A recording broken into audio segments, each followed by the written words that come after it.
Maka dia panggil, orang-orang Quraisy, sini, ada berita penting, informasi yang ingin saya sampaikan kepada kalian. Ngumpullah. Ini informasi apa pula ini pagi-pagi begini? Cerita Rasulullah. Ketika itu Rasulullah aja cerita Isra, belum Rasul ceritakan Mi'raj.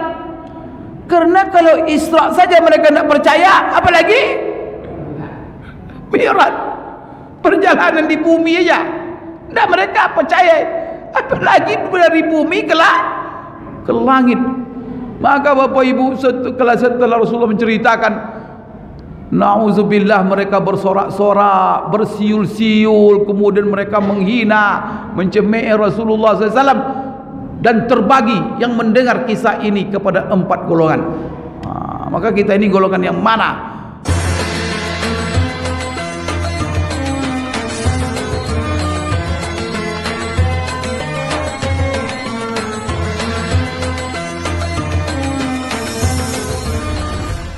Bismillahirrahmanirrahim.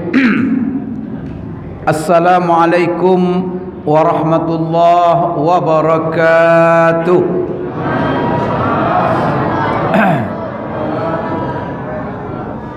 Alhamdulillahi rabbil alamin, al-qail fi kitabihil karim, a'udzu billahi minasy syaithanir rajim. Subhanalladzi asra bi'abdihi laila minal masjidil harami ilal masjidil aqsa alladzi barakna hawlahu linuriyahu min ayatina innahu huwas sami'ul basir.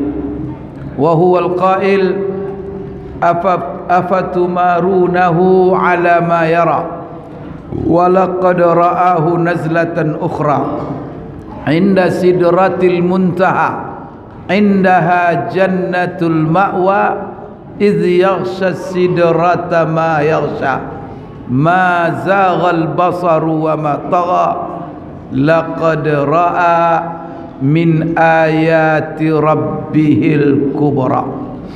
Wassalatu wassalamu ala ashrafil anbiya'i wal mursalin wa ala alihi wa ashabihi wattabi'ina lahum bi ihsanin ila yaumiddin, amma ba'd. Yang saya hormati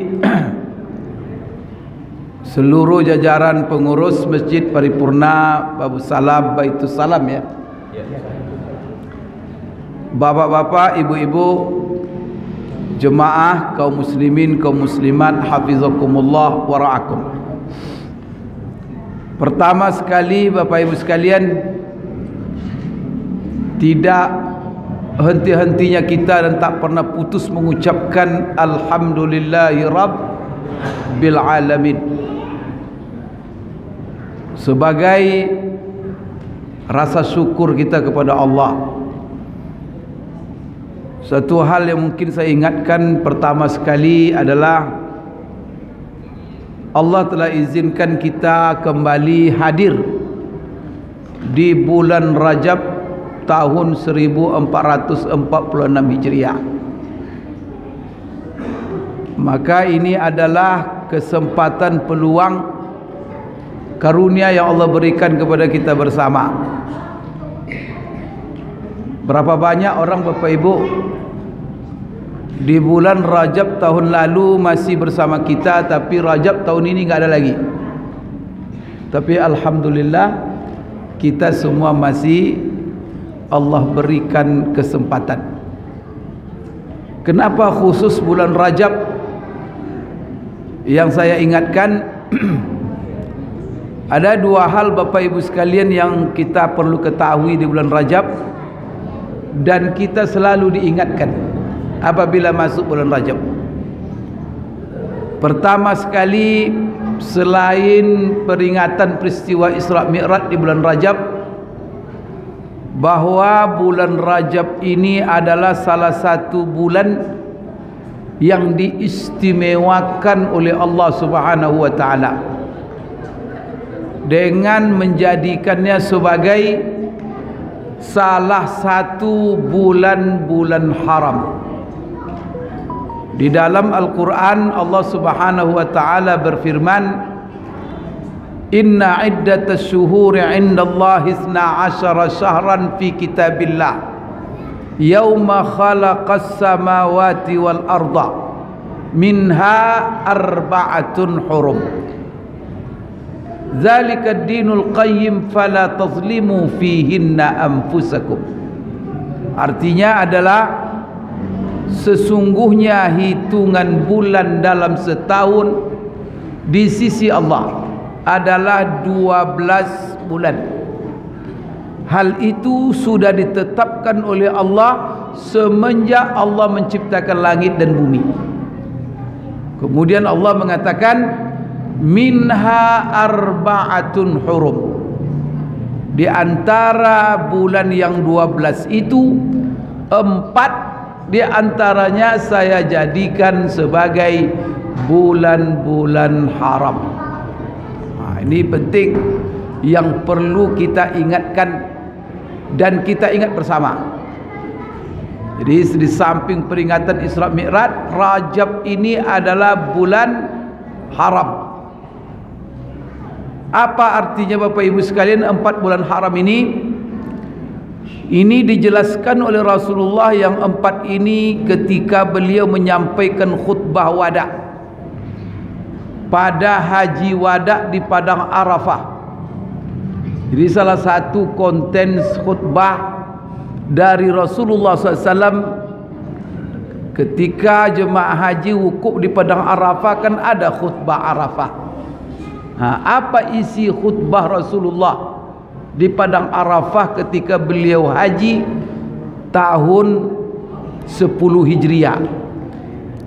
Apa kata beliau? Ya ayyuhan nas, inna zamana istadara ka hayatihi yawma khalaqas samawati wal arda.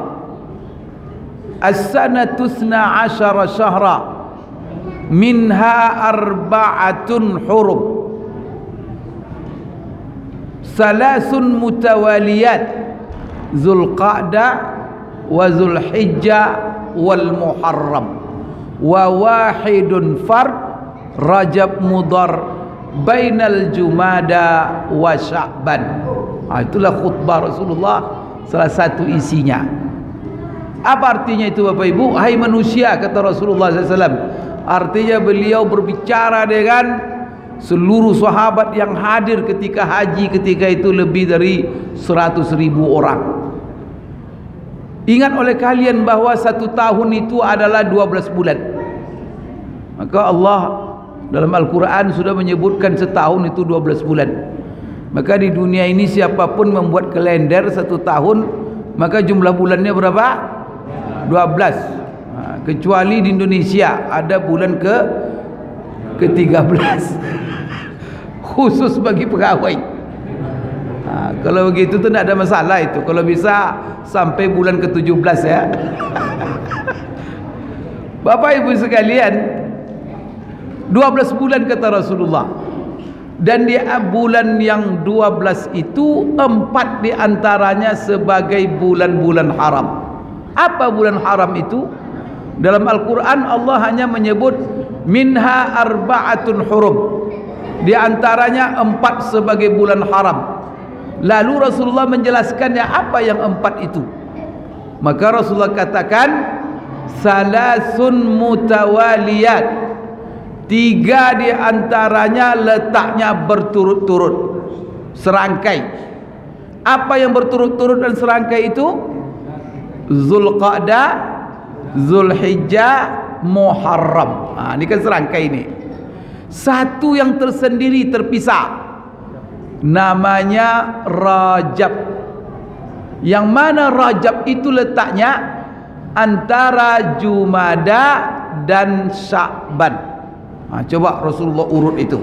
Berarti kalau Jumada kan ada 2 Jumada, Jumadal Ula, Jumadal Saniyah. Setelah itu Rajab, Sya'ban. Maka urutan-urutan bulan ini langsung Rasulullah menjelaskan. Kenapa Rasulullah SAW dijelaskan oleh beliau urutan-urutan bulan itu Bapak Ibu?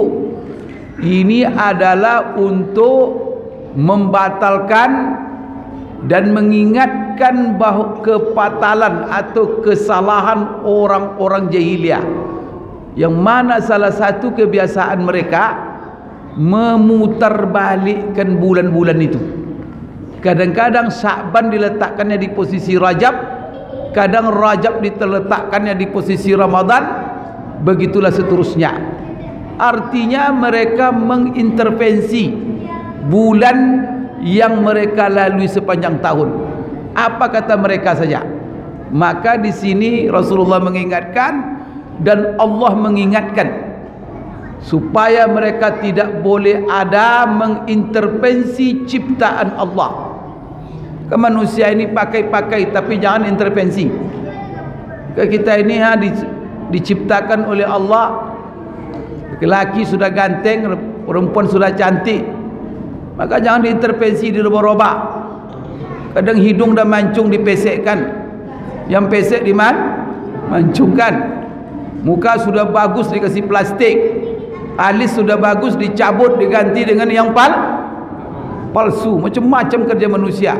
Gigi udah rapi dikasih kawat. Kenapa? Itu intervensi namanya itu.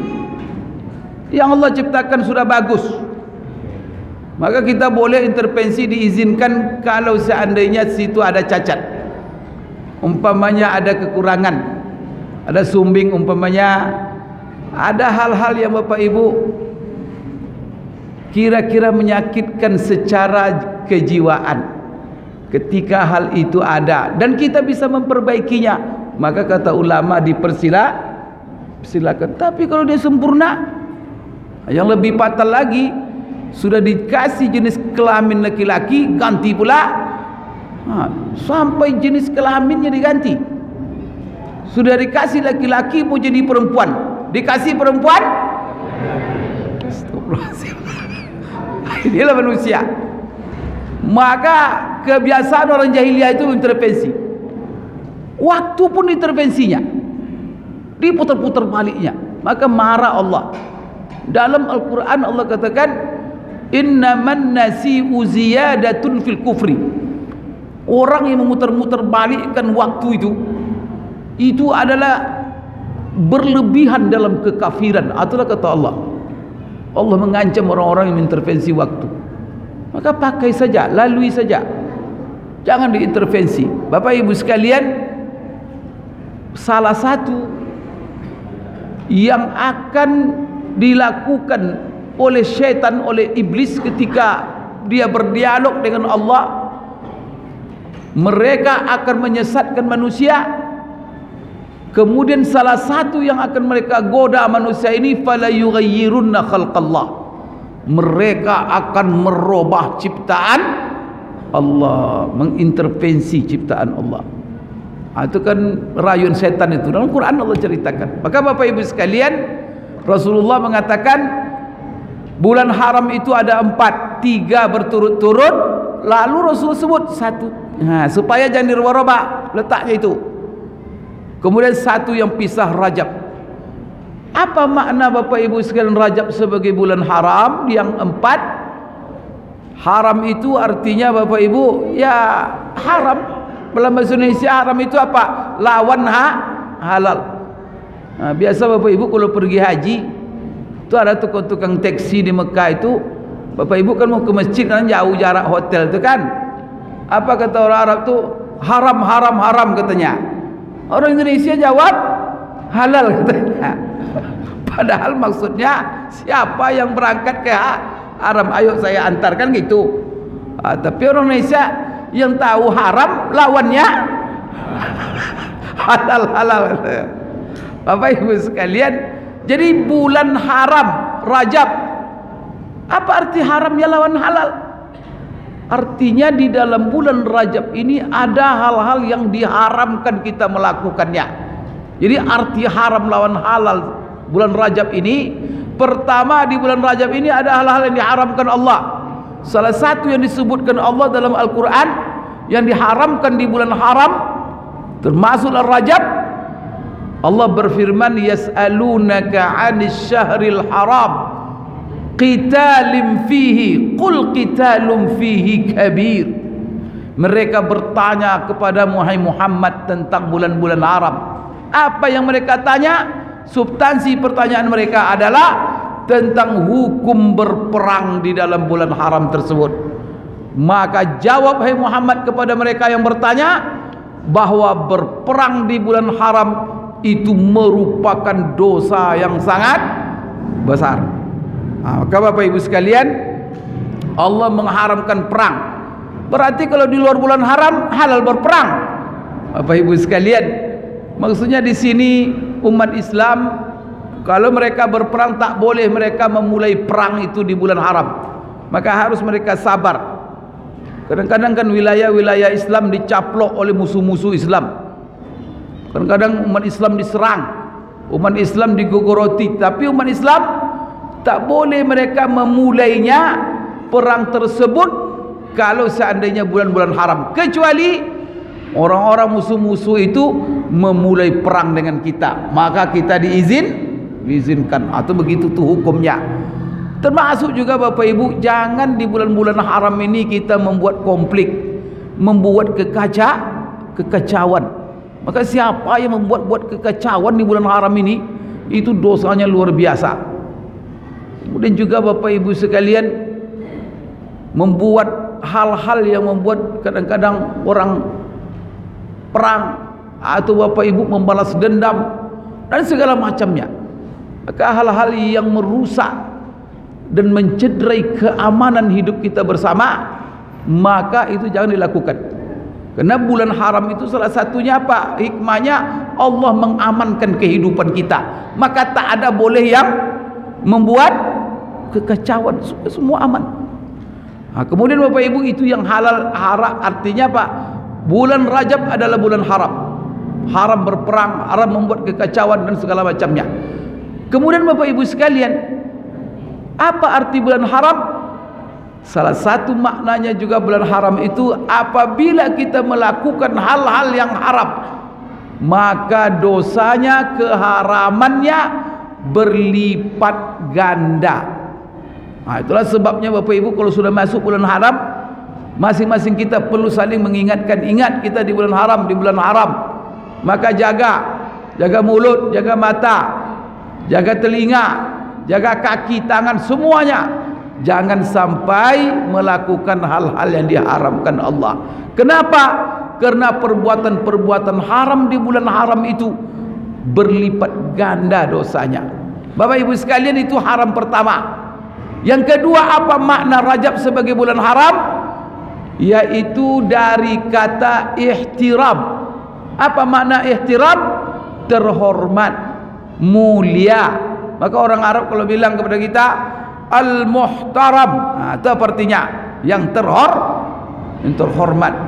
Maka kita menerjemahkan tanah haram.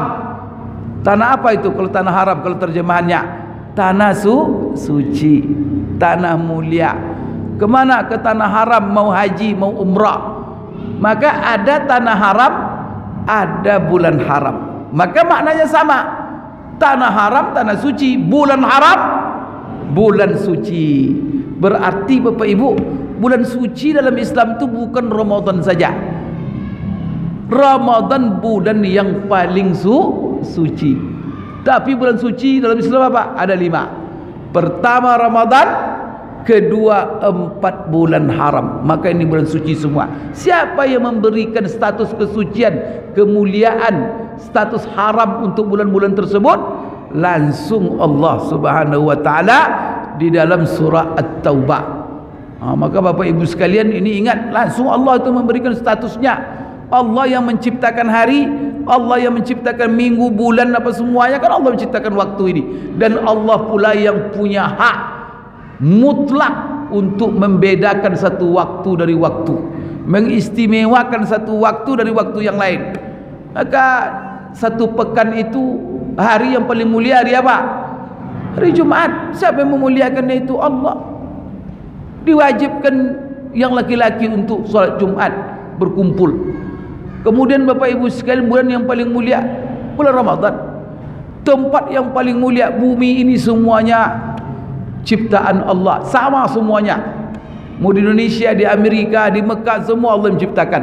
Tapi Allah berkehendak untuk mengistimewakan satu tempat di bumi ini dari yang lain. Maka Allah jadikan tempat yang paling mulia di muka bumi ini tanah haram. Maka kita kalau masuk ke Masjid Haram itu sama dengan masuk ke Masjid Baitul Salam. Beda Bapak Ibu. Karena itu adalah Allah yang berkehendak. Kemudian seluruh tempat di dunia ini sama. Tetapi Bapak Ibu, Allah berkehendak menjadikan masjid adalah tempat yang paling mulia di tengah-tengah masyarakat muslim. Maka kita kalau masuk masjid sama masuk warung. Kalau masuk warung berwuduk. Tidak ada. Kalau masuk masjid, jaga pakaian, jaga kerapian, jaga kebersihan, jaga sopan santun. Karena ini tempat mulia. Siapa yang berkehendak menjadikan tempat ini mulia? Allah. Manusia, semua manusia itu ciptaan Allah. Tapi Allah yang berkehendak menjadikan manusia-manusia pilihan. Siapa yang paling mulia? Yang paling mulia adalah para nabi dan rasul. Di antara para nabi yang rasul, siapa lagi yang mulia? Ulul azmi minar rusul. Rasul-rasul ulul azmi. Di antara ulul azmi itu, siapa yang paling mulia? Nabi kita Muhammad sallallahu alaihi wasallam. Itu kehendak Allah semua. Fa'alul lima yurid, maha berbuat apa yang dikehendakinya. Boleh kita protes, jangan protes. Apa hak protes kita? Ada protes Bapak Ibu. Karena ada manusia ini tidak sadar diri. Kita protes keputusan Allah. Protes apa? Kita ini memang siapa di hadapan Allah? Kita di hadapan Allah ini zero. Kan tak ada apa-apa Pak. Coba mata kita jadikan melihat. Siapa yang buat? Kita buat. Pikiran yang kita jadikan berfikir, kaki kita jadikan melangkah, tangan apa semuanya, tidak ada kita yang punya. Tidak ada kita yang buat satu pun. Tanah yang kita injak, siapa punya? Udara yang kita hirup, air yang kita minum, nasi yang kita makan, kita buat. Semuanya milik Allah. Itu protes-protes pula. Kan itu tuh. Bapak Ibu sekalian, apa yang Allah tetapkan, sami'na wa ata'na. Kami dengar, kami pahami, kami taati. Bapak Ibu sekalian, maka Allah jadikan ini Rajab sebagai bulan haram, sami'na wa ata'na. Maka apa kewajiban kita ketika bulan Rajab ini masuk Bapak Ibu sekalian? Karena Allah menjadikan Rajab sebagai bulan suci, bulan mulia, maka kita, kata para ulama, kaedahnya wajib memuliakan apa yang dimuliakan Allah. Wajib kita mensucikan apa yang disucikan oleh Allah Subhanahu wa taala. Maka bulan Rajab ini bulan yang mulia, yang memuliakan Allah, maka wajib kita muliakan. Bagaimana kita menjaga kesucian bulan Rajab? Maka minimal Bapak Ibu dengan dua hal. Dengan dua hal kita menjaga kesucian bulan Rajab. Pertama, Allah sendiri yang pesan dalam ayat itu. Apa kata Allah? Fala tazlimu fihinna anfusakum. Jadi kalau kalian sudah berada di bulan-bulan haram itu, termasuk bulan Rajab, maka jangan sekali-kali kalian menodai kesucian bulan itu. Dengan apa? Menodainya dengan berbuat maksiat. Maka di situ Allah katakan fala tazlimu fihinna anfusakum. Jangan kalian sekali-kali menzalimi diri kalian di bulan-bulan yang mulia tersebut. Artinya kata para ulama dalam tafsirnya, jangan kalian melakukan perbuatan dosa, perbuatan maksiat. Tapi jangan salah pula nanti menangkap kajian saya ini.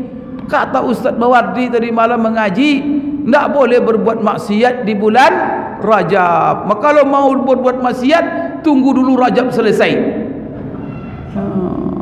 Jangan pula nanti begitu pula. Oh berarti halal di luar bulan Rajab maksiat. Tidak Bapak Ibu sekalian. Maka di sini Bapak Ibu sekalian, apa kata para ulama maknanya? Jangan kamu berbuat maksiat di bulan-bulan haram itu bukan berarti di luar bulan haram kita boleh berbuat maksiat. Tidak.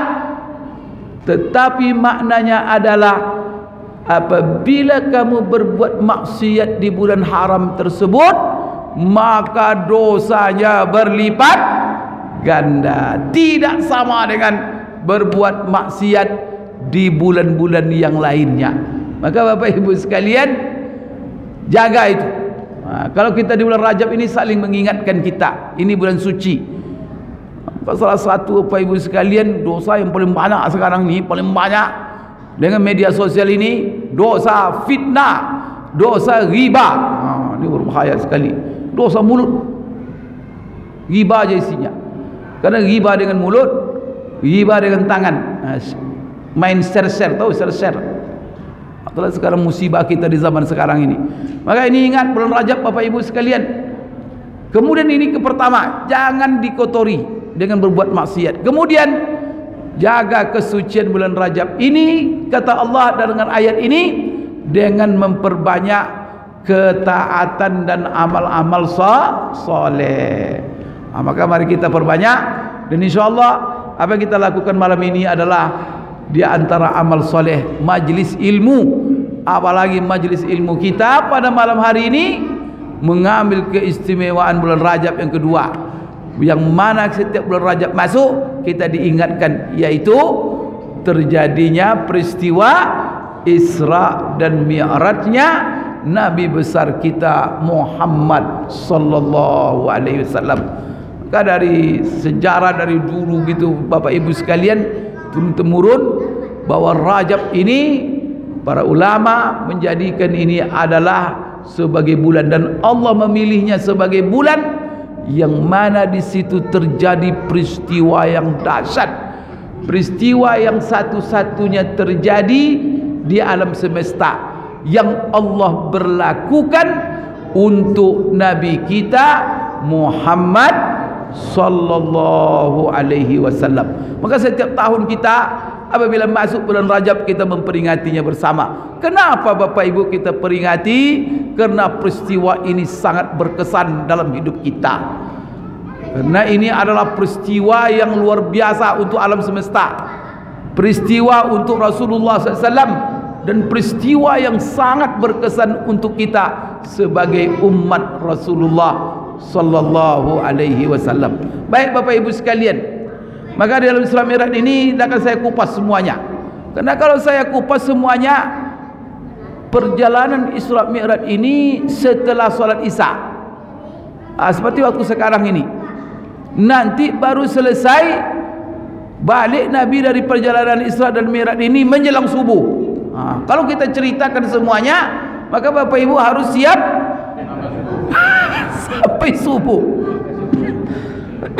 Kalau diceritakan satu-satu Bapak Ibu, tapi alhamdulillah para ulama sudah banyak menulis tentang kupasan-kupasan kisah Isra dan Mi'raj ini, Bapak Ibu bisa baca.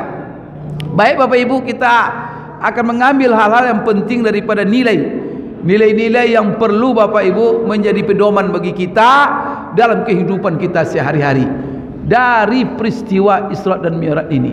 Dan itu adalah banyak sekali dan tidak henti-hentinya Bapak Ibu. Nilai-nilai itu dikupas, digali tiap tahun. Maka kita tidak bosan-bosan Bapak Ibu mendengar apa pelajaran-pelajaran yang bisa diambil dari peristiwa Isra dan Mi'raj ini. Ada beberapa hal Bapak Ibu dalam tentang peristiwa Isra Mi'raj ini yang perlu saya ingatkan kepada kita bersama. Pertama sekali Bapak Ibu sekalian, bahwa peristiwa ini wajib kita yakini seyakin-yakinnya bahwa peristiwa ini benar-benar terjadi. Maka kita sebagai umat Islam tidak boleh ada yang meragukannya. Kenapa Bapak Ibu sekalian? Pertama sekali, peristiwa ini langsung Allah yang menceritakannya di dalam Al-Quran. Peristiwa Isra Allah ceritakan di dalam surah Al-Isra, sampai surat itu dinamakan dengan surat Isra. Itulah. Dan itu pada ayat berapa? Ayat pertama. Jadi kalau Bapak Ibu buka Al-Quran, buka surah Isra, nama lain surah Isra surah apa? Bani Israel. Kerana situ kisah hubungan Bapak Ibu Masjid Aqsa dengan Bani Israel. Itu lengkap ceritanya di dalam. Bapak Ibu sekalian, maka di situ namanya Isra atau namanya Bani Israel. Ayat pertama Allah menceritakan peristiwa Isra. Allah berfirman, Subhanalladzi asra bi'abdi lailam minal masjidil harami ilal masjidil aqsa alladzi barakna haulahu linuriyahu min ayatina innahu huwas samiul basir. Maka di dalam ayat itu Allah mendefinisikan apa itu Isra. Isra itu adalah Allah memperjalankan Nabi besar kita Muhammad sallallahu alaihi wasallam dalam satu malam, Laila. Allah langsung mengatakan itu. Laila, satu malam cuma. Dan bahkan Laila itu tidak ada Bapak Ibu alif lam al-lail. Itu bisa saja itu bahasa Arab. Itu namanya kalau tidak ada alif lam nakirah namanya. Maka malamnya itu tidak full. Cuma sebagian malam. Jadi perjalanan Nabi ini Isra Mi'raj itu tak sampai satu malam. Sebagian malam cuma. Maka berangkat setelah Isya menjelang subuh dia sudah nyampai. Bapak Ibu sekalian, Laila, kemudian yang namanya Isra minal masjidil haram ilal masjidil aqsa, yaitu Allah perjalankan dia di satu malam. Maka sepakat ulama mengatakan bahwa peristiwa Isra ini di siang hari atau di malam hari. Maka kita memperingatinya di malam, karena peristiwa ini di malam dan setelah Isya. Kalau setelah maghrib tadi kurang tepat itu kan. Jadi setelah Isya Bapak Ibu lahilan. Kemudian Bapak Ibu sekalian perjalanan dari mana? Minal masjidil haram ilal masjidil aqsa. Tidak sampai satu malam Bapak Ibu. Bapak Ibu, dari Masjid Haram Mekah ke Masjid Aqsa berapa jaraknya? Berapa? 1.500? Ya, lebih kurang. Ada yang menghitung 1.800. Mungkin yang 1.800 jalannya belok-belok mungkin. Kalau di Google 1.500 ya. Bapak Ibu, ada yang menghitung Nabi Ibrahim dari Palestina mengantarkan Siti Hajar dan Ismail ke Mekah dalam jarak tempuh 1.800 kilo. Begitulah Bapak Ibu sekalian, subhanallah. Itulah jaraknya. Ditempuh tidak sampai satu malam. Tapi Rasulullah berjalan sendiri atau diperjalankan? Diperjalankan. Yang memperjalankannya siapa? Presiden Amerika. Bapak Ibu, Allah. Maka Allah mulai ketika menceritakan peristiwa Isra dengan menyebut namanya dan menyebut sifatnya yang luar biasa. Apa kata Allah? Subhanalladzi. Subhanallah. Tahu Bapak Ibu arti kenapa Bapak kita selalu itu zikir yang paling afdal setelah la ilaha illallah subhanallah. Karena subhanallah itu artinya Bapak Ibu, jadi kalau Bapak Ibu sudah membaca subhanallah, itu masuk di dalam subhanallah itu seluruh asmaul husna. Karena subhanallah itu artinya apa? Bahwa Allah sempurna. Maka kita katakan maha suci Allah yang memiliki segala sifat sempurna. Maka Allah bukan hanya sempurna tapi maha sempurna dalam segala sifat-sifatnya. Yang mana kalau di antara sifatnya Bapak Ibu sekalian, kalau dia pengen ingin berbuat sesuatu, cuma cukup mengatakan kun fayakun. Sebagaimana yang Bapak Ibu baca dalam surah Yasin, innama amruhu idza arada syai'an ayyaqula lahu kun fayakun. Allahu akbar. Betapa susahnya oleh dia. Bapak Ibu sekalian, jadi perjalanan satu malam 1.800 kilo. Satu malam, dah sampai satu malam. Bolak balik. Bapak Ibu sekalian, Allah mulai dengan subhana kerana Rasulullah tak berjalan sendiri. Kalau dia berjalan sendiri itu masuk akal. Tapi kalau Allah yang memperjalankannya, Bapak Ibu sekalian, maka di sini jangan peristiwa Isra dan Mi'raj ini diukur dengan akal kita. Maka Allah mulai dengan subhana supaya kita nilai dengan iman, keimanan kita kepada Allah. Allah yang maha segala-galanya Bapak Ibu sekalian, maha dalam segala sifatnya. Kalau dia berkehendak, tidak ada satu pun yang bisa menghalang. Dia yang menciptakan alam semesta, dia menciptakan langit, dia menciptakan bumi, dia menciptakan semuanya. Energi-energi yang di alam raya ini semua Allah menciptakan. Maka Allah Bapak Ibu kalau sudah berkehendak, apa tidak bisa oleh Allah? Maka di sini Bapak Ibu, jangan nanti dibaca dengan kacamata dari akal kita. Itulah sebabnya Bapak Ibu, banyak orang semenjak Rasulullah menceritakan peristiwa Isra dan Mi'raj ini, dia nilai dengan akalnya. Maka kalau dia nilai dengan akal, maka bisa jadi dia menolak dengan keras peristiwa ini. Rasulullah SAW Bapak Ibu, ketika selesai peristiwa Isra Mi'raj, menjelang subuh dia datang, lalu dia masuk ke dalam rumah seorang ibu namanya Ummu Hani. Kemudian Rasulullah ceritakan kepada Ummu Hani kisah yang terjadi tadi malam. Lalu apa kata Ummu Hani? Rasulullah setelah ceritakan kepada Ummu Hani, apa kata Rasulullah? Ummu Hani, saya pengen ke Ka'bah, saya ingin ceritakan ini kepada pemuka-pemuka Quraisy, peristiwa yang tadi malam saya alami. Maka apa kata Ummu Hani? Muhammad, jangan kau ceritakan, nanti mereka ketawakan kamu. Jangan ceritakan. Walaupun kamu benar melakukan perjalanan itu, tapi tidak akan diterima oleh mereka. Kira-kira kalau bapak yang di Isra Mi'raj kan bapak ceritakan sama orang tu, maka Bapak Ibu sekalian ngotot Rasul, tidak, ini adalah sebuah kebenaran, harus saya ceritakan. Maka pagi-pagi itu Rasulullah datang ke Ka'bah, maka dia panggil, orang-orang Quraisy, sini, ada berita penting, informasi yang ingin saya sampaikan kepada kalian. Ngumpullah, ini informasi apa pula ini pagi-pagi begini? Cerita Rasulullah. Ketika itu Rasulullah aja cerita Isra, belum Rasul ceritakan Mi'raj. Karena kalau Isra saja mereka tidak percaya, apalagi Mi'raj, perjalanan di bumi aja tidak mereka percaya, apalagi dari bumi ke langit. Maka Bapak Ibu, setelah Rasulullah menceritakan, na'udzubillah, mereka bersorak-sorak, bersiul-siul, kemudian mereka menghina, mencemooh Rasulullah SAW, dan terbagi yang mendengar kisah ini kepada 4 golongan. Maka kita ini golongan yang mana dalam mendengar kisah peristiwa Isra dan Mi'raj ini?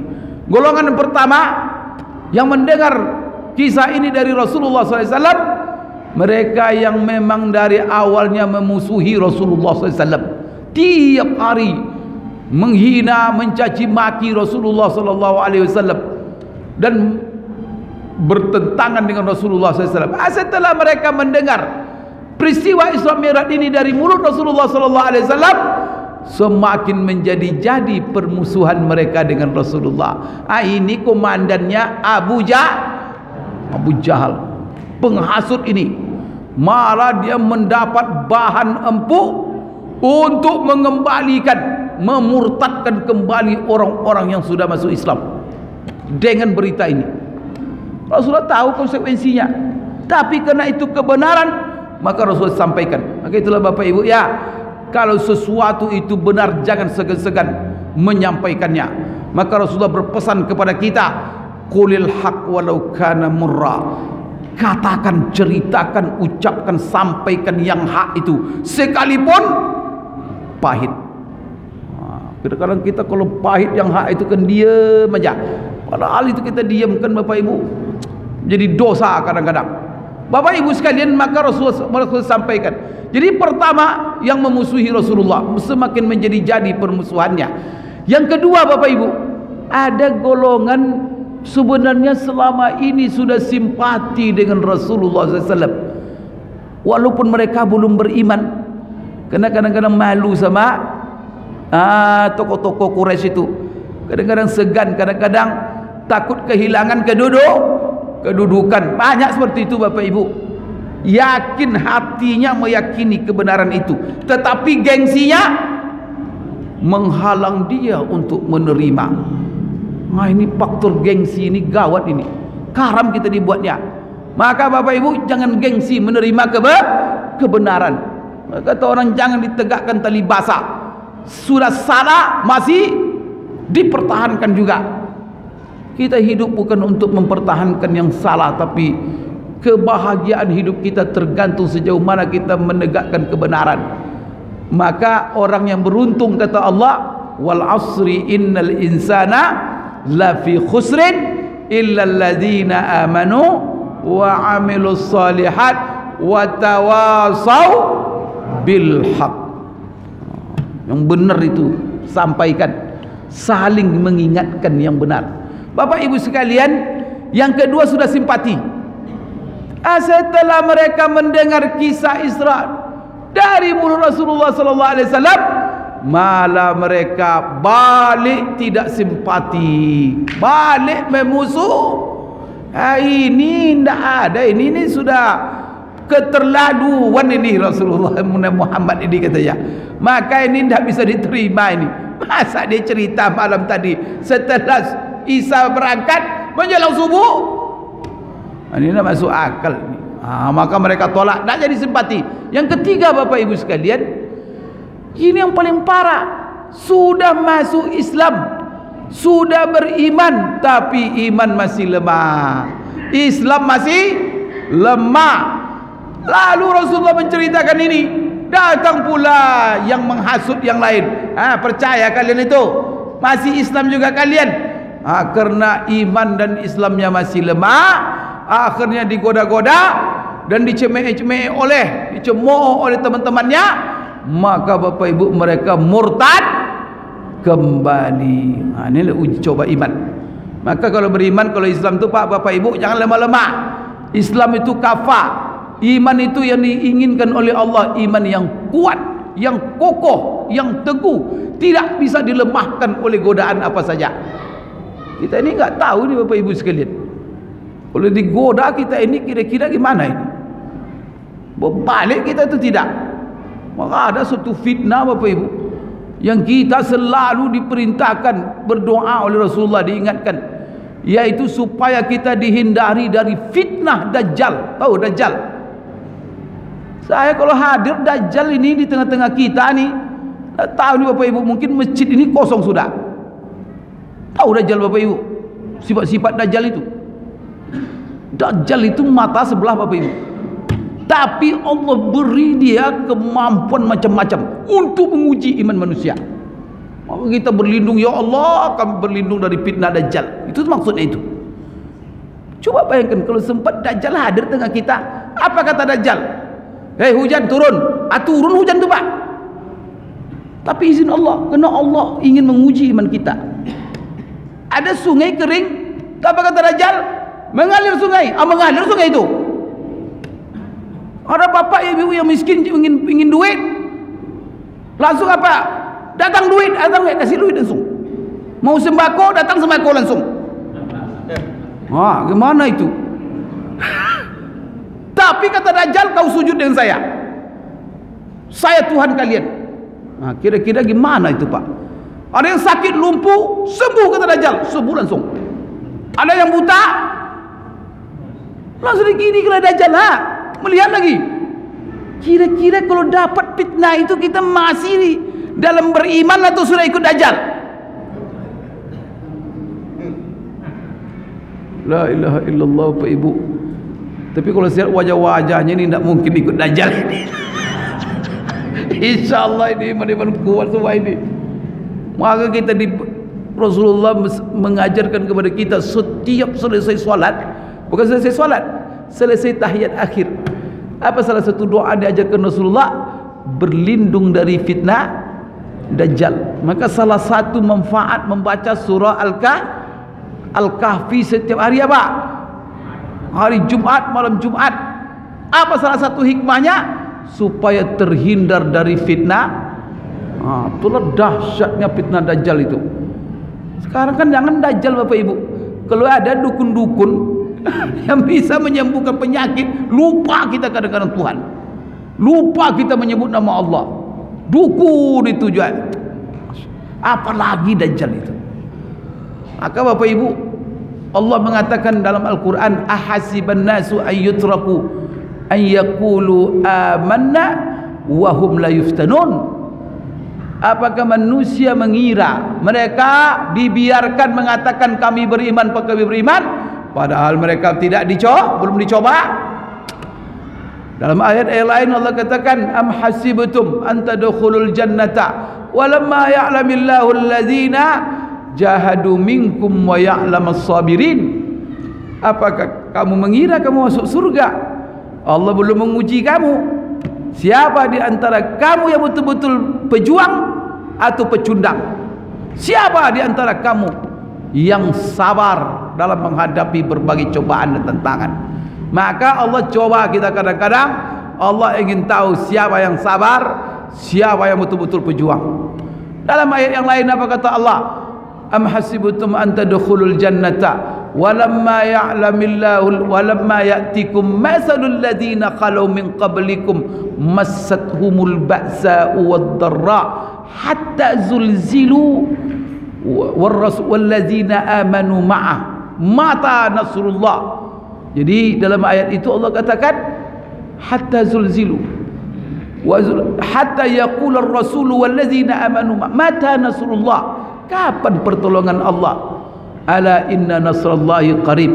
Bapak Ibu, ini semuanya ayat-ayat yang menjelaskan kepada kita bahwa iman orang beriman itu akan dipitnah. Tapi kalau lemah, maka Bapak Ibu sekalian bisa murtad kembali. Banyak kita mendengar orang Islam murtad gara-gara digoda dengan duit.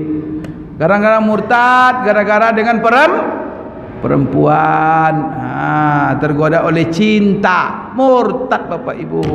Yang lebih parah lagi, murtad gara-gara astagfirullah, bukan sembako Bapak Ibu, Indomie.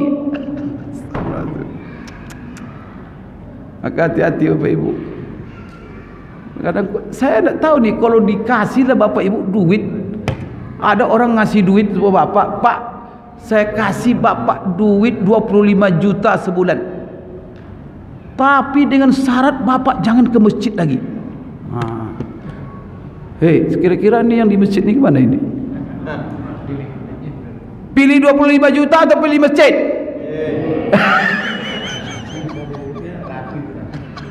La ilaha illallah.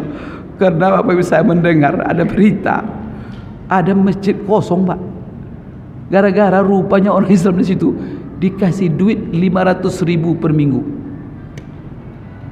tutup masjid. Itu salam ini karena belum diuji jemaahnya begini. Kalau diuji fitnah duit, fitnah jabatan, fitnah semua Pak. Maka dunia ini syarat dengan fitnah. Maka hati-hati Bapak Ibu, jangan sampai goyang iman kita. Maka di sini Bapak Ibu sekalian, murtad mereka kembali. Tapi kelompok yang keempat, yang sudah kuat imannya, iman sudah kokoh, mendengar kisah Isra Mi'raj dari Rasulullah SAW, maka semakin bertambah kokoh keimanan mereka. Siapa di antara mereka? Abu Bakar Siddiq. Dicoba digoyang oleh Abu Jahal. Maka Abu Jahal ketika dia mendengar kupasan kisah Isra dari Rasulullah, maka dia senang sekali karena dia mendapat bahan untuk menggoyang iman Abu Bakar. Maka orang pertama dicari Abu Jahal siapa? Abu Bakar Siddiq. Dicarinya, maka jumpa Abu Bakar. Dan dia teman memang, sama-sama berdagang ke Palestina, ke Syam, ke Yaman. Orang mereka itu kan satu rombongan kafilah kadang-kadang berdagang. Maka apa kata Abu Jahal kepada Abu Bakar? Abu Bakar, coba lihat temanmu itu semakin gila. Pagi ini dia cerita, tadi malam katanya dia berangkat ke Masjid Aqsa di Palestina. Setelah Isya, waktu Isya, sebelum subuh dia sudah datang. Coba kamu lihat, tak apa yang diceritakannya sekarang. Itu masih percaya juga kamu, masih juga kamu mengikuti dia, masih juga kamu beragama dengan agamanya. Orang yang begitu itu. Abu Bakar dengan tenang dia bertanya kepada Abu Jahal. Pertanyaannya sederhana. Saya tidak menanyakan kepada kamu substansi. Cuman saya tanya kamu, Abu Jahal, yang bercerita itu apakah memang Rasulullah? Memang dia ceritakan bahwa tadi malam dia itu berangkat ke Masjid Aqsa, sebelum subuh dia nyampai. Dia sendiri menceritakan atau kamu dapat informasi dari orang lain? Kata Abu Jahal, dia sendiri yang cerita. Kalau tidak percaya, sekarang dia lagi cerita itu di Ka'bah. Kalau tidak kamu cak pergi. Sudah, saya tidak perlu pergi. Kalau memang dia yang cerita, jangan ke Masjid Aqsa tadi malam katanya. Dibilangnya ke langit dia tadi malam, sebelum subuh datang. Percaya saya kalau memang dia yang cerita. Jadi permasalahannya sekarang siapa yang maka Bapak Ibu kalau mendengar informasi, cari siapa yang sumber informasi itu. Karena ada orang Bapak Ibu kadang-kadang kerjanya bohong aja. Bohong itu kan ada 4 faktor itu Bapak Ibu. Ada orang berbohong karena ingin keluar dari masalah, ya kan? Nanti ibu punya apa? Dia pergi kadang-kadang menghilang dari istrinya, pergi selingkuh kan? Pulang-pulang nanti tentu akan mendapat pertanyaan istri. Setelah itu maka direkayasalah kebohong. Itu namanya apa? Berbohong keluar dari krisis. Bahkan kadang-kadang kita pegawai, pegawai terlambat masuk harus jam 7.30, jam 10 rupanya main HP tadi di rumah, main TikTok. Jam 10. Kira-kira kan nanti kepala marah. Kira-kira di jalan mikirin apa? Mikirin apa? Apalagi siapa terlambat dipotong. Kira-kira buat bohong enggak? Mikirin kebohongan aja. Itu namanya ada orang berbohong karena keluar dari krisis. Ada orang berbohong untuk mendapat keuntungan, membuat kebohongan. Harga kain itu cuma 100.000, maka dia bohong, terjuallah 1 juta. Uang apa itu? Uang halal atau uang haram? Uang haram tuh Bapak Ibu, jangan dimakan ya. Rezeki-rezeki hasil kebohongan jangan dimakan. Termasuklah korupsi, itu adalah karena laporannya fiktif. Banyak orang ditangkap gara-gara membuat fiktif. La ilaha illallah. Kata Allah jangan berbohong. Jangan. Bapak Ibu, ada lagi orang kenapa merebut kursi? Banyak punya rival. Apalagi kursi cuma 1. Orang yang berebut jadi gimana caranya? Kebohongan. Selalu begini. Fitnah itu. Tapi yang lebih parah nih Pak, ada yang lebih parah. Bohong itu memang hobi. Itu gawat itu. Jadi kalau tidak berbohong dia sehari itu demam dia Pak, panas badannya. Kalau tidak ada di berbohongan itu. Kalau sudah begitu itu memang tamat orang seperti itu tuh. Innalillahi wa inna ilaihi raji'un. Jangan dijadikan kebohongan itu sebagai hobi. Maka Bapak Ibu sekalian, Rasulullah Abu Bakar ketika itu bertanya, siapa yang membawa berita? Karena Rasulullah tak pernah berbohong sama sekali dalam hidupnya. Kalau Rasulullah tanya itu, kalau orang menulis tentang sejarah Rasulullah, coba suruh cari dia kapan Rasulullah pernah berbohong dalam hidupnya. Tak pernah. Tapi kalau kita ini gimana kira-kira? Kalau saya tanya ibu-ibu pernah berbohong kepada suami? Siapa ibu-ibu tak pernah membohongi suami selama hidupnya? Nunjuk. Kan ada kan? Ya Allah. Bapak-bapak, siapa bapak-bapak yang tak pernah membohongi istri? Nunjuk. Tak ada ya. Tapi mana yang lebih banyak? Istri membohongi suami atau suami membohongi istri?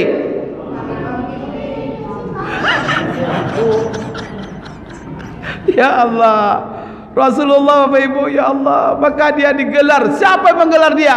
Bukan Abu Bakar, pengukir setianya. Yang menggelar dia dengan gelar itu adalah musuh-musuhnya. Abu Jahal, Abu Lahab. Apa gelarnya?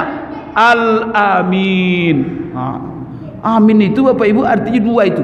Pertama jujur, yang kedua amak. Karena tidak mungkin dia digelar amin kalau dia tidak jujur. Maka kejujurannya teruji luar biasa. Maka Bapak Ibu, apa kata Abu Bakar? Kalau dia yang cerita, jangankan ke Masjid Aqsa, ke langit pun kalau dia cerita, saya percaya. Begitu maka dia digelar dengan As-Siddiq, Abu Bakar As-Siddiq, yaitu membenarkan seluruh yang dikatakan oleh Rasulullah sallallahu alaihi wasallam. Bapak Ibu sekalian, sekarang kenapa yang tiga kelompok tadi menolak? Tidak percaya. Masalahnya Bapak Ibu, mereka tangkap dan mereka analisa dan mereka ukur apa yang diceritakan Rasulullah SAW dengan akal dan pengalaman empiris mereka, kebiasaan mereka sehari-hari. Jadi kebiasaan dia, akal dia yang singkat, itu yang dijadikannya barometer untuk mengukur kebenaran apa disampaikan Rasulullah sallallahu alaihi wasallam. Bapak Ibu, disinilah manusia itu nanti sesat. Karena akal ini Bapak Ibu tidak sama. Akal ini macam-macam Bapak Ibu. Jangan diukur-ukur pula dengan wahyu sunnah Rasulullah SAW. Maka apa akalnya Abu Jahal? Abu Jahal akalnya akal onta. Karena yang tertangkap oleh Abu Jahal kalau pergi ke Palestina dengan apa?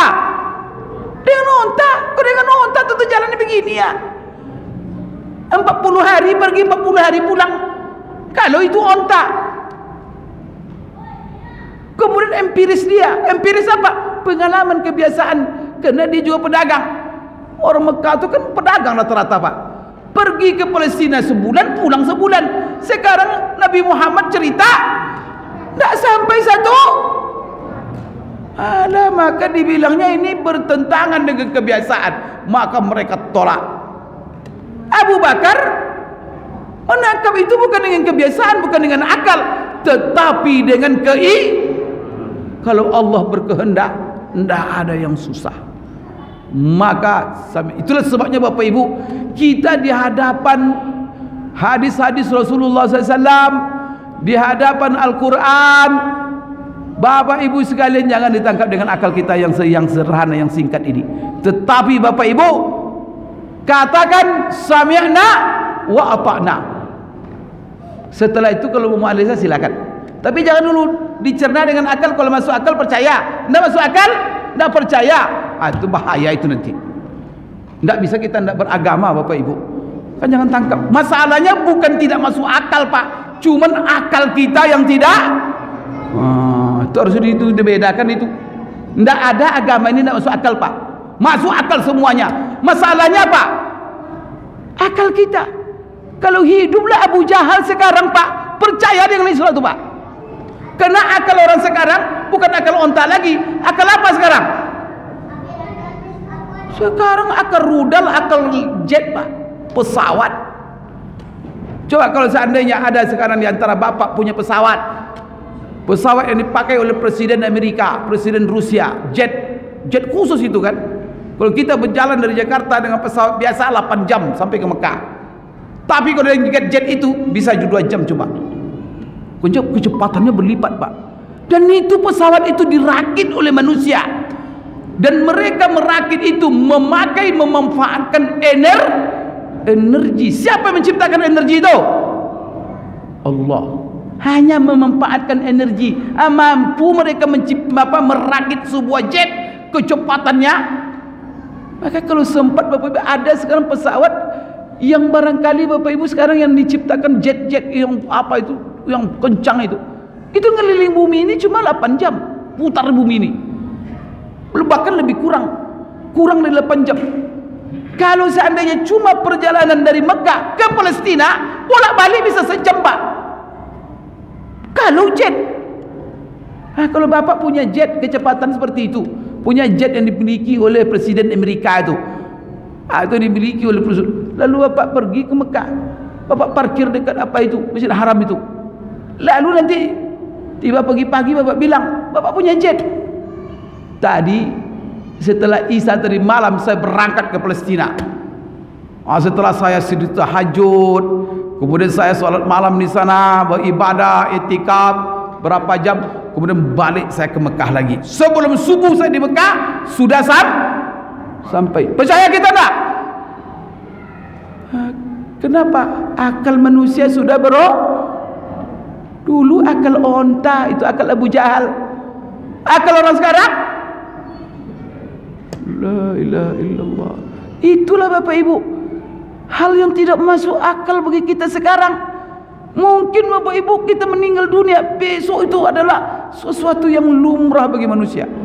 Sekarang ini kalau lahirlah nenek-nenek kita yang 100 meninggal, jangan ke 100 tahun Pak, sebelum tahun 70-an. Kalau hiduplah nenek-nenek kita, kakek kita yang meninggal tahun 60-an atau tahun 70-an, atau dilihatnya manusia sekarang, kira-kira gimana? Kabur mereka tak? Kabur dia melihat manusia sekarang Pak. Karena manusia sekarang pegang ini ketawa-ketawa sendiri sambil memegang apa? Kakek kita dulu apa ini? Udah gila orang ini katanya. Karena mereka tidak ada mengenal HP Pak. Akal mereka tidak ada sampai ke situ.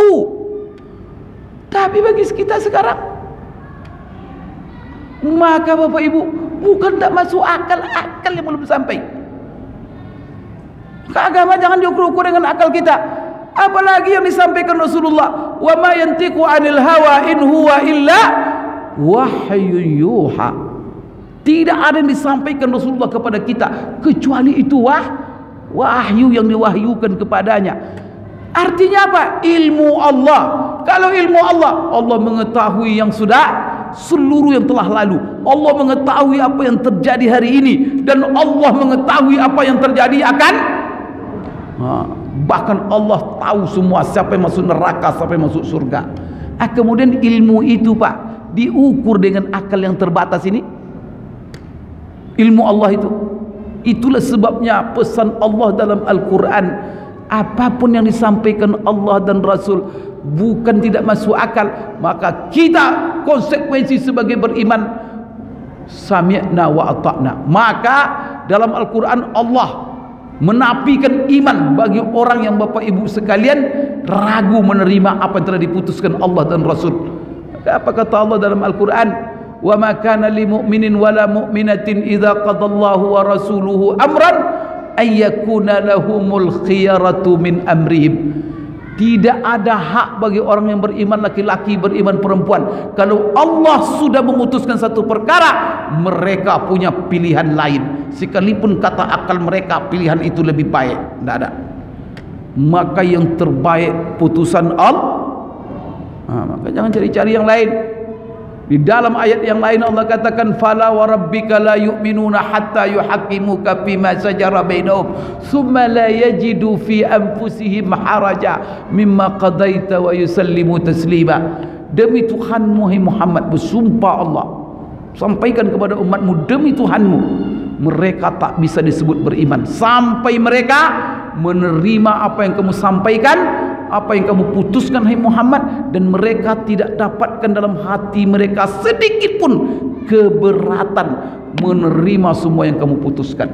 Kemudian mereka menyerahkan diri secara totalitas, itu baru beriman. Jadi Bapak Ibu, kita ini dalam beragama ini Masya Allah luar biasa.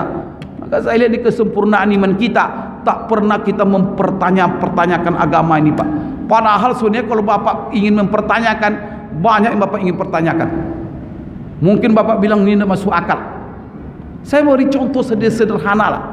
Umpamanya Bapak Ibu sekalian ya di dalam masalah umpamanya berwudu. Dalam berwudu itu Bapak Ibu sekalian, kalau Bapak menyentuh najis, ya BAB anak, kencing, itu kita sentuh, kita sudah berwudu, najis kita sentuhnya, batal wudu enggak? Ndak batal, ya kan? Cuman tempat yang menyentuh tangan, menyentuh tadi harus dicuci dulu, tapi wudu ndak batal. Padahal yang bapak pegang itu najis, kotoran najis, ndak batal wudu. Sekarang bapak ibu sekalian, ini mohon maaf ya, ini contoh pak. Orang bilang Ustaz ini porno pula. Kalau bapak menyentuh kemaluan setelah berwudu, batal wudu enggak? Batal. Kemaluan itu najis. Saya tanya, najis kemaluan tu? Enggak, bersih itu. Tentu bapak berpikir, yang najis saya sentuh, tak batal wudu saya. Yang bersih saya tentu batal wudu saya. Pernah bapak menanyakannya? Kok bisa batal ini? Apa ini agama tidak masuk akal? Pernah bapak bertanyakannya? Tidak pernah. Itu hebatnya kesempurnaan iman. Sami'na. Itu baru orang beriman itu. Salah satu yang membatalkan wudu, buang angin. Kalau bahasa apanya, pasarnya kentut. Kalau bapak ibu kentut, batal wudu enggak? Kentut itu angin itu keluar di mana? Dari depan atau dari belakang? Di belakang. Masuk akal itu.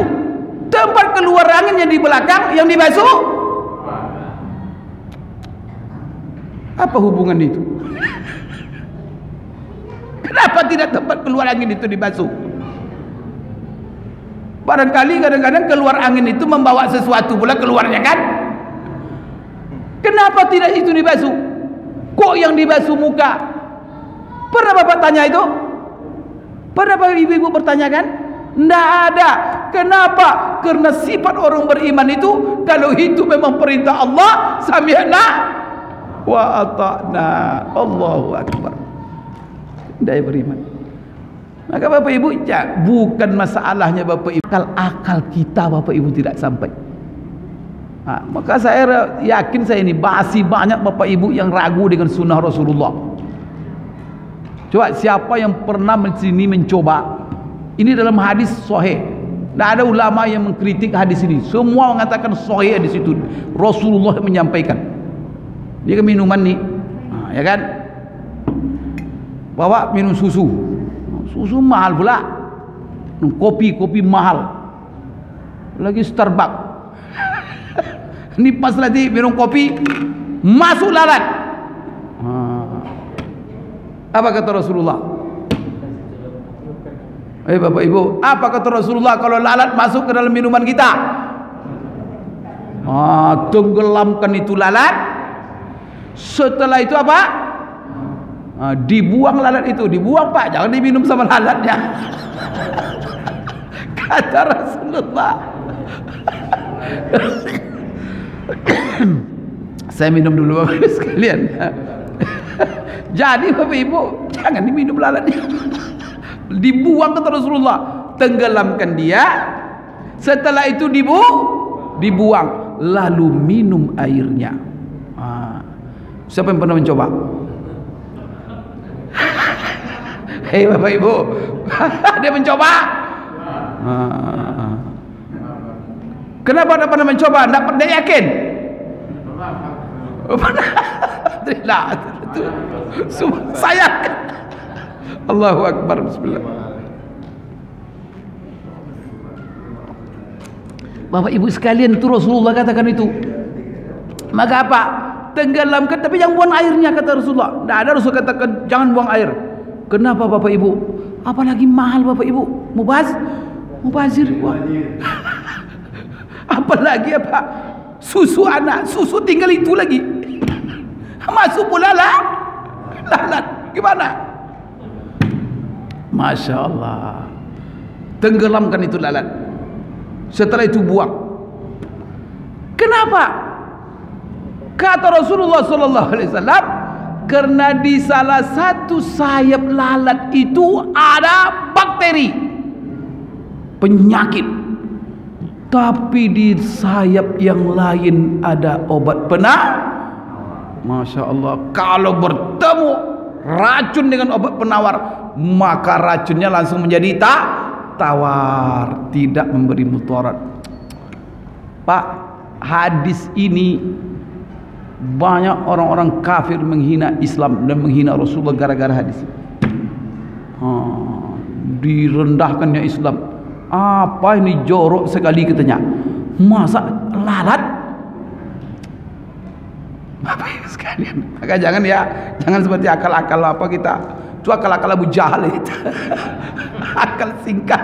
Bapak Ibu sekalian, tetapi dengan kemajuan ilmu kedokteran sekarang, ilmu labor, ilmu bakteri apa, maka sekarang Bapak Ibu, alhamdulillah Bapak Ibu boleh tanya sekarang di universitas ternama di Amerika, di Eropa, di Australia, itu banyak sekali penelitian magister, doktor.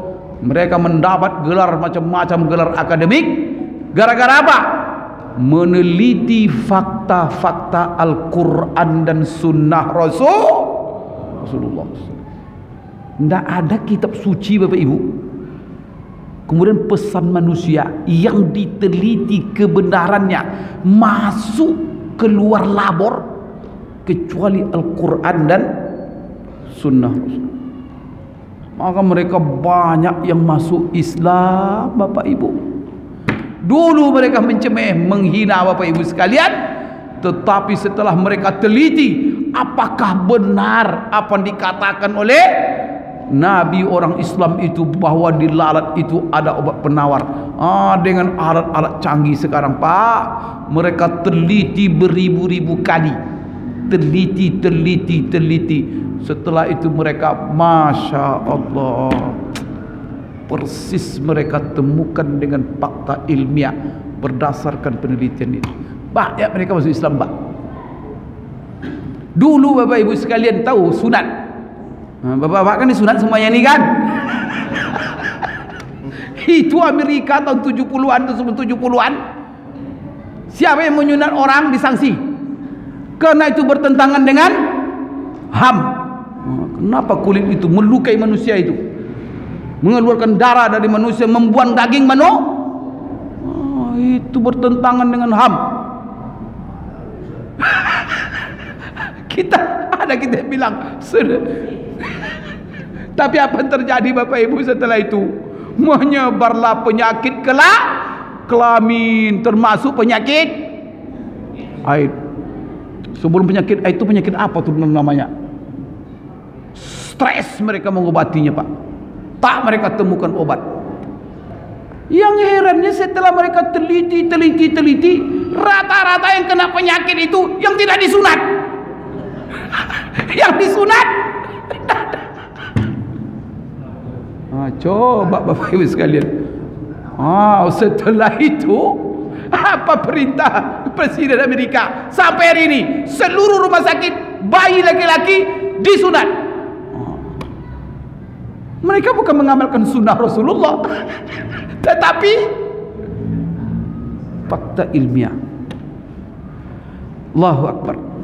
Siapa yang masuk, maka orang-orang mereka itu banyak berlomba masuk Islam karena fakta-fakta ilmiah kebenarannya berdasarkan penelitian. Itulah saya itu Bapak Ibu membaca, tidak ada fakta-fakta kitab suci yang paling banyak masuk keluar labor diteliti oleh sarjana-sarjana barat kecuali Al-Quran. Maka Bapak Ibu sekalian, hari ini tak masuk akal, besok akan diterima oleh akal manusia, karena akal manusia hari ini belum mencerna. Maka jangan sekali-kali ditimbang agama ini dengan akal. Akal itu Bapak Ibu, setelah kita terima sami'na wa ata'na, mau kita cari hikmahnya silakan, mau kita teliti silakan, tapi yang penting dulu sami'na wa ata'na. Sekarang ada Bapak Ibu yang mempertanyakan, kenapa salat subuh 2 rakaat? Salat zuhur 4 rakaat.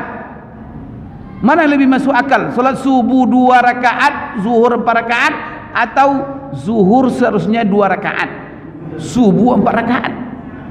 Kalau kata akal. Kenapa? Karena logikanya setelah subuh itu badan segar Pak. Karena capek Bapak sekarang ni, pergi tidur. Pas bangun-bangun seluruh kekuatan kembali segar pagi, Masya Allah. Langsung salat subuh. Bagusnya salat subuh itu dibanyakin, karena badan lagi segar. Kalau waktu zuhur, apalagi bapak tukang kerjanya, ngadu semen apa, tiba waktu zuhur capek nak, lelah. Seharusnya sholatnya diringan. Ada bapak ibu bertanya, mempertanyakan? Tidak, karena iman. Maka bapak ibu sekalian, dengan peringati Isra Mi'raj ini semakin yakin kita, apalagi dengan perkembangan ilmu teknologi. Sekarang nih bapak ibu sekalian, Masya Allah, dengan teknologi mereka. Artinya apa?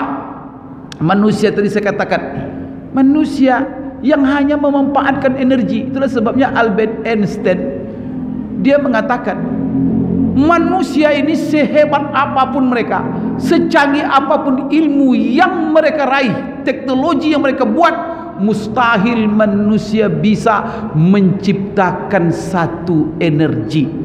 Yang mereka bisa hanya memanfaatkan energi yang ada, dan energi yang ada ini dahsyat, kata Albert Einstein. Dan saya yakin di balik energi yang dahsyat ini ada kekuatan yang maha dahsyat, tapi dia tidak bisa menyebut kekuatan itu karena dia tak baca Al-Quran. Kalau baca Quran lah Albert Einstein Pak, masuk Islam dia Pak. Dibaca itu selalu dibaca oleh imam. Huwallahul khaliqul bari'ul musawwiru lahul asmaul husna. Cuma Albert Einstein tidak sempat baca. Kalau jumpa lah kita dengan dia, baca kau. Dan dia sudah akui Pak, ada kekuatan yang maha dahsyat di balik energi. Masya Allah. Bapak Ibu, alam semesta terakhir Bapak Ibu, kena sudah jam 10 lebih. Saya besok kuliah subuh pula. Saya ini kan PNS Bapak Ibu, penceramah non-stop. Oleh karena itu Bapak Ibu sekalian, terakhir Bapak Ibu, hikmah dari Isra Mi'raj ini ringkas saja adalah linuriyahu min ayatina. Kami ingin memperlihatkan kepada Muhammad itu kebenaran ayat-ayat kami. Maka Bapak Ibu, semua yang Allah firmankan dalam Al-Quran sebagai ayat-ayatnya, Allah perlihatkan kebenarannya kepada Rasulullah SAW dalam perjalanan Isra Mi'raj. Maka dalam Quran Allah cerita tentang Adam, Allah pertemukan Rasulullah dengan Nabi Adam. Allah cerita tentang Nabi Isa, Allah pertemukan dia dengan Nabi Isa. Allah bercerita tentang Nabi dan Rasul, Allah kumpulkan. Ulama mengatakan ketika Rasulullah sampai di Masjid Aqsa, Allah hidupkan seluruh Nabi dan Rasul yang terdahulu. Kemudian mereka disuruh sholat, dan Rasulullah mendapat kehormatan menjadi imam. Dan Rasulullah sempat menyapa beberapa mereka, naik ke langit. Di langit pertama ketemu ini, sampai beliau ketemu Nabi Musa, kemudian ketemu Nabi Ibrahim. Di langit yang ketujuh ketemu Ibrahim. Ada dialog-dialog yang menarik sebenarnya Bapak Ibu dalam pertemuan-pertemuan itu, tapi masalahnya waktu tidak mengizinkan kita. Kenapa Bapak Ibu tidak siap Isra Mi'raj sampai subuh? Oleh karena itu jadi Bapak Ibu sekalian, linuriyahu min ayatina. Maka di sini Allahu Akbar, salah satu yang paling dahsyat diperlihatkan Allah kepada Rasulullah. Ini kan perjalanan Pak, kalau bahasa kita piknik. Di pagi Rasulullah berjalan, tapi diperlihatkan seluruh ayat-ayat itu kepada beliau. Salah satu yang diperlihatkan Pak, surga dan Allah. Kalau bapak diajak jalan-jalan piknik itu langsung melihat surga, dan kira-kira pulang dari perjalanan itu gimana bapak kira-kira? Saya tanya ini, sempat bapak diajak jalan-jalan, kemudian diajak langsung lihat surga. Kembali. Kira-kira pulang-pulang gimana? Masih sempat duduk-duduk di warung kopi lagi? La ilaha illallah. Itulah Rasulullah, Bapak Ibu. Coba tidak semua kita, Bapak Ibu, yang diajak perjalanan ini. Yang mewakili kita hanya diwakili oleh Rasulullah sallallahu alaihi wasallam. Cuman Bapak Ibu sekalian, Allah memberikan kepada kita juga kesempatan. Kalau Rasulullah langsung dipanggil menghadap Allah, tapi Allah, Bapak Ibu, Maha Pengasih, Maha Penyayang. Kita dikasih hadiah. Pulang-pulang Rasulullah membawa hadiah untuk umatnya. Bagaimana supaya berjumpa dengan Allah, berkomunikasi dengan Allah. Itulah salat. Dan diringankan pula yang seharusnya 50 menjadi 5. Itulah komunikasi dengan Allah, salat. Masya Allah. Pula adalah sempat di sini, Bapak Ibu. Ada di sini jemaah masjid Baitul Salam dipanggil oleh Pak Prabowo. Perjalanan ke Jakarta. Langsung tamu kehormatan. Setelah itu, Bapak Ibu, bangga tak? Bangga semua ini. Masya Allah. Ketua masjid dipanggil. Setelah itu dapat pula seluruh jemaah hadiah. Hadiahnya apa? Hadiahnya nomor HP. Kata Pak Prabowo, kasih semua jemaah ini nomor HP saya. Siapa yang kepengen sesuatu, tinggal telepon. Tidak perlu perantara, minta saja. Masya Allah. Kira-kira gimana jemaah Masjidul Islam? Itu salam. Pulang-pulang Rasulullah, kalau mereka ingin bercakap-cakap dengan Wahai Muhammad, salat. Kalau ingin mereka punya hajat, salat. Maka ada namanya salat hajat. Kalau mereka banyak dosa, mau tobat, maka salat. Ada namanya salat tobat. Kalau mereka susah rezeki, susah hidup, ingin minta rezeki, terapinya sudah langsung menghadap saya, salat duha. Kalau mereka tidak turun-turun hujan, apa obatnya? Salat apa namanya? Ya Allah. Maka Bapak Ibu, malam-malam kita disuruh salat. Dalam sebuah hadis qudsi, Allah memanggil kita setiap malam, yaitu 2/3 malam, sepertiga malam terakhir. Hai hambaku, bangun. Salat, sujud. Siapa kalian yang meminta, pasti aku beri.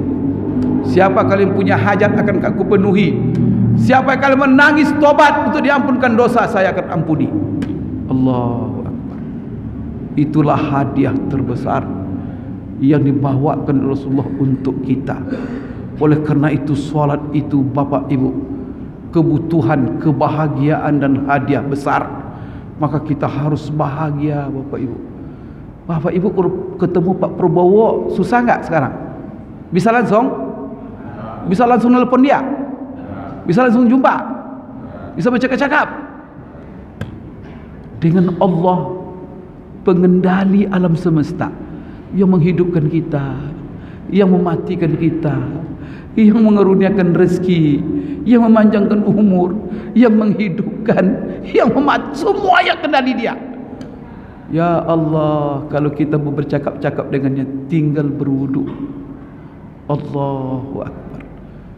Rasulullah katakan, setiap kalimat yang kita ucapkan dalam salat itu Allah jawab.